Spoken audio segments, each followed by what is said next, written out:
वबरकातुहू। मैं आपके सामने एक तकरीर पेश करना चाहता हूँ। लहू वतन के शहीदों का रंग लाया है, लहू वतन के शहीदों का रंग लाया है, उचल रहा है ज़माने में नाम आज़ादी। नहमदुहू व नुसल्ली अला रसूलिल करीम, अम्मा बाद। प्रोग्राम में मौजूद तमाम भाइयों और बहनों, आज 15 अगस्त है। आज ही की तारीख में हमारा प्यारा मुल्क हिंदुस्तान अंग्रेजों की गुलामी से आज़ाद हुआ। इसी की मुनासिबत से आज हम लोग यहाँ इकट्ठे होकर आज़ादी का जश्न मना रहे हैं। मोहतरम सामाईन, आज से 75 साल पहले हमारा यह मुल्क हिंदुस्तान से समंदर पार से आए हुए अंग्रेजों का गुलाम था। हमारे बड़े बुजुर्ग सब अंग्रेजों की गुलामी में जिंदगी बसर करते थे।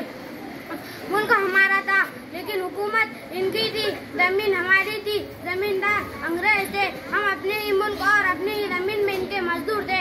अंग्रेज हिंदुस्तानियों के बाशिंदों पर खूब जुल्म किया करते थे। आखिरकार यहाँ के बाशिंदों ने, हिंदू मुस्लिम और सिख ईसाई सब धर्म के लोगों ने मिलकर अंग्रेजों को इस देश से भगाने और अपने मुल्क हिंदुस्तान को इनसे आजाद कराने का मंसूबा बनाया। चुनांचे हिंदू मुस्लिम और सबों ने मिलकर अंग्रेजों की कई बड़ी बड़ी लड़ाइयाँ लड़ी, कभी शामली के मैदान में, तो कभी मुरादाबाद में, तो कभी अमृतसर में। दोस्तों और बुजुर्गों, एक दिन ऐसा आया कि हम हिंदुस्तानियों की जीत हुई और अंग्रेजों को ये मुल्क से भागना पड़ा।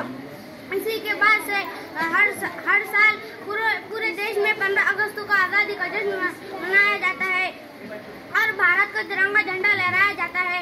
मैं अपनी तकरीर इस शेर के साथ खत्म करना चाहता हूँ। खुदा करे हमें प्यार के रिश्ते रहे कायम, खुदा करे हमें प्यार के रिश्ते रहे कायम।